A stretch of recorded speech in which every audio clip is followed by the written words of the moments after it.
Hello मित्रों, दरेकનું હાર્દિક સ્વાગત છે। મિત્રો, ધોરણ છે 8 વિષય છે હિન્દી દ્વિતીય સત્રનો પાઠ નંબર 4 કર્મયોગી લાલ બહાદુર શાસ્ત્રી। મિત્રો, અભ્યાસ અને સ્વાધ્યાયનું સંપૂર્ણ સોલ્યુશન તમને આપવાના છે। તે પહેલા ચેનલમાં પ્રથમ વખત છો તો મિત્રો ચેનલને સબસ્ક્રાઇબ કરી તમારા મિત્રોને પણ અવશ્યપણે વિડીયો શેર કરી દેશો। તમામ વિષયના જે છે મિત્રો સ્વાધ્યાય અને અભ્યાસના સોલ્યુશન એ ઉપરાંત તમામ આપણે ચેનલ પર મળી જશે। तो मित्रों, शुरुआत करिए छीए अभ्यास थी, जेनी अंदर पहलो प्रश्न है शास्त्री जी को निष्काम कर्म योग्य कहना अधिक उचित है। उत्तर, शास्त्री जी के लिए कर्म ही ईश्वर था। बिना किसी फल की आशा वे संपूर्ण भाव से कर्म में लगे रहते हैं। जब भी उन्हें अपने कर्मों का फल पाने के अवसर मिले है उन्होंने की अपेक्षा की। फल पाने के लालच में उन्होंने कभी कोई काम नहीं किया। शास्त्री जी के इस स्वभाव को देखते हुआ उन्हें केवल कर्मयोगी कहना पर्याप्त नहीं, उन्हें निष्काम कर्मयोगी ही कहना अधिक उचित है। ત્યારબાદ આગળ પ્રશ્ન નંબર 2, शास्त्री जी का व्यक्तित्व बापू के अधिक करीब था। उत्तर, गांधी जी देश के बहुत बड़े नेता थे, फिर भी उन्हें अद्भुत विनम्रता, सादगी और सरलता थी। इन गुणों ने उन्हें अधिक महान और लोकप्रिय बना दिया था।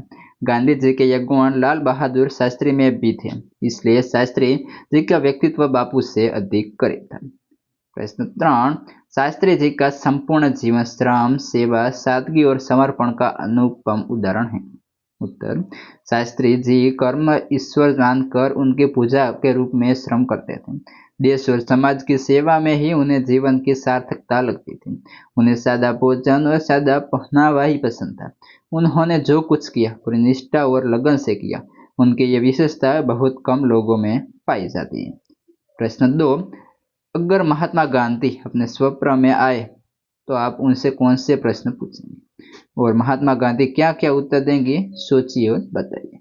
पहला प्रश्न है, मैं बापू जी ये सत्य क्या होता है? बापू, जिसका नाश कभी नहीं होता, जो अनंत और सदा भरोसे लायक है, वही सत्य कहलाता है। दूसरा, मैं बापू, क्या हमारे लिए जीवन में अधिक बात संभव है?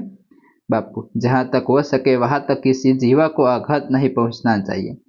मैं बापू, आपने अपनी आत्मकथा कैसे लिखी? बापू, मुझे कई बार लंबी जेल यात्रा करनी पड़ती थी, उनका उपयोग मैं आत्मकथा लिखने में करता था। आत्मकथा का अधिकांश भाग जेल में ही लिखा गया। प्रश्न 3, संवाद को आगे बढ़ाइए जिसमें कम से कम 8 से 10 प्रश्न और जवाब हो। रिया, गांधी जी का जन्म कब हुआ था? सुनील, गांधी जी का जन्म 2 अक्टूबर 1869 को हुआ था। रिया, गांधी जी ने उच्च शिक्षा कहाँ से प्राप्त की थी? सुनील, गांधी जी ने इंग्लैंड से उच्च शिक्षा प्राप्त की थी। रिया, गांधी जी दक्षिण अफ्रीका क्यों गए थे?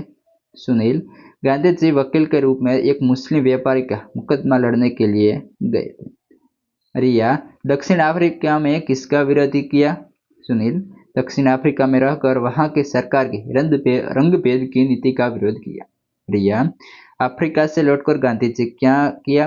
सुनील, दक्षिण अफ्रीका से भारत लौटकर गांधी जी ने यहाँ चल रहे स्वतंत्रता आंदोलन को आगे बढ़ाया। रिया, गांधी जी ने नमक सत्याग्रह कब किया? गांधी जी ने नमक सत्याग्रह 1930 में नमक सत्याग्रह किया। रिया, 1942 में कौन सा आंदोलन किया? सुनील, 1942 में अंग्रेजों भारत छोड़ो का आंदोलन किया। प्रश्न 4 से निम्नलिखित परिच्छेद का शुद्ध रूप से अनुलेखन कीजिए। कोलकाता में हमारा घर एक शांत जगह पर है। हमारा बगीचे की दीवार के उस तरफ एक संकरी सड़क है। वह संकरी सड़क वह प्रांत पर जाकर खत्म होती है। इस लड़के ने 2 और मकान है और अधिक यातायात न होने से यह बहुत ही शांत रहती है। सारे दिन इसके आसपास गिलहरियां एक दूसरे का पीछा करती है। हमारे पास आसपास के पेड़ों पर अनेक प्रकार के पक्षी दिखाई देते हैं। सारा दिन हवा में पक्षियों का संगीत तैरता है। अभ्यास મિત્રો, અભ્યાસ નહીં પણ અહીં સ્વાધ્યાય લખવાનું છે। આપણે સ્વાધ્યાયના પ્રશ્નો વાંચવાના છે, અભ્યાસના ઉપરના હતા। ઓકે, એટલે થોડું ટાઈપિંગ મિસ્ટેક છે। તો સ્વાધ્યાયનો પહેલો પ્રશ્ન છે, शास्त्री जी ने देश की किस आकांक्षा की पूरा किया? कैसे? प्रधानमंत्री के रूप में पंडित जवाहरलाल एक समृद्ध राजनीति छोड़कर गए थे। उनकी मृत्यु के बाद उसे कुशलतापूर्वक संभाल कर शास्त्री जी ने देश की आकांक्षा पूरी की। शास्त्री जी का चरित्र निर्मल था। उनमें अद्भुत संकल्प शक्ति थी। राष्ट्र को लाभ पहुंचाना उनके हर कर्मों का एकमात्र उद्देश्य रहता था। उन्हें उनके इन्हीं गुणों में बल पर वे नेहरू जी की विरासत को संभालने और आगे बढ़ाने का कठिन काम पूरा कर सके।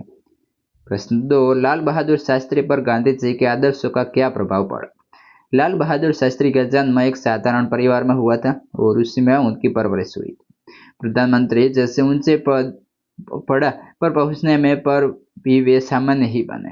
विनम्रता, सरलता, सादगी और जनसेवा की भावना उनके व्यक्तित्व में अभिन्न नाज बन गई थी। ये सारे गुण महात्मा गांधी जी के थे, जहाँ शास्त्री जी में अपने आप आ गए थे। शास्त्री जी की इस तरह उन्होंने शुद्ध द्वार कार्यक्रम भी चलाया। इस प्रकार लाल बहादुर शास्त्री पर गांधी जी के आदर्शों का गहरा प्रभाव पड़ा।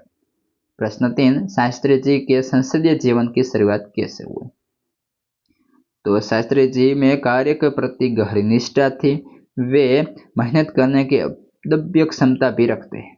उन्हें अपने गुणों के कारण संवत 1937 में संयुक्त प्रांत की व्यवस्थापिका सभा के लिए निर्वाचन हुआ। स्वतंत्रता प्राप्ति के बाद कई बार वे संसद के लिए चुने गए, परंतु उन्हें संसदीय जीवन में वास्तविकता शुरुआत। प्रश्न 4, छात्रों के दीक्षांत समारोह में शास्त्री जी ने कौन से विचार व्यक्त किए? अलीगढ़ विश्वविद्यालय के दीक्षांत समारोह में शास्त्री जी ने छात्रों से कहा था कि भविष्य में आप कुछ भी बने, लेकिन सबसे बड़े आप इस देश के नागरिक हैं। देश का संविधान आपको कुछ अधिकार देता है, साथ ही आप पर कुछ कर्तव्य का भार भी डालता है। देश के प्रजातंत्र होने के कारण प्रत्येक नागरिक को निजी स्वतंत्रता भी मिली है। इस स्वतंत्रता का उपयोग हमें समाज के हित में करना चाहिए। इस प्रकार छात्रों के दीक्षांत समारोह में शास्त्री जी ने संविधान द्वारा नागरिकों को मिले स्वतंत्रता के सदुपयोग के बारे में अपने विचार प्रकट किए थे। जो यह प्रश्न भी परिच्छेद में रेखांकित शब्दों के अर्थ शब्दकोश में से ढूंढकर उन्हें शब्दकोश के क्रम में लिखिए। तो मित्रों જોઈએ અહીં આપણે આપેલા છે, પહેલું છે રીડ છે, ત્યારબાદ છે અમિટ છે, આધારશિલા, પલ્લવિત और સભ્ય। આ રીતે આપણે છે તો તેને નીચે લખીએ। રીડ તો મેરુદંડ, અમિટ અટલ, आधारशिला नींव, खाद जमीन का उपजाऊपन बढ़ाने वाला पदार्थ, पद विकसित जिसमें पल्लव लगे हो, सौरभ सुगंध, सभ्य शिष्ट। शब्दों के अर्थ का शब्दकोश क्रम अटल जमीन का उपजाऊपन बढ़ाने वाला पदार्थ, नींव मेरुदंड, विकसित शिष्ट सुगंध। प्रश्न 4, एक था शेर, उससे अपनी ताकत पर बड़ा घमंड था। जंगल के प्राणियों ने उसको सब सिखाने की बात सोची। छोटी चींटी बोली, मैं शेर का घमंड उतार दूंगी। इसके बारे में बताइए और चींटी के शेर का घमंड कैसे उतारेगी? देखते हैं। एक था शेर, उसे अपनी ताकत पर बड़ा घमंड था। जंगल के प्राणियों ने उसे सबक सिखाने की बात सोची। छोटी चींटी बोली, मैं शेर का घमंड उतार। चींटी अपने बिल में गई और वहां से बहुत सी चींटियों को ले आई। शेर जहां सो रहा था वहां जाकर सभी चींटियों शेर के शरीर पर चढ़ गई। उसके पेट और पोट दोनों और टांगों में बुरी तरह काटने लगी। शेर उन्हें अपने पंजों से मारने की कोशिश करता था, तब वे उनके बालों में छिप जाते थे। थोड़े ही समय में शेर अकुल व्याकुल हो गया। उसे चींटी ने उसके कहा, वनराज, इन चींटियों से परेशान होना आपको शोभा नहीं देता। आपको तो उनकी ताकत पर बहुत घमंड है ना। शेर ने कहा, चींटी बहन, मैंने तुमसे हार मान ली। अब मैं किसी अपनी ताकत पर घमंड नहीं करूंगा। मैं शेर हूँ, तुमने सवा शेर बनकर दिखा दिया। जंगल के प्राणियों ने खुश होकर चींटी का विजय जुलूस निकाला। મિત્રો, આ હતો સંપૂર્ણ અભ્યાસ અને સ્વાધ્યાયનું સોલ્યુશન। આગળના સોલ્યુશન આપણે ચેનલ પર ઉપલબ્ધ છે।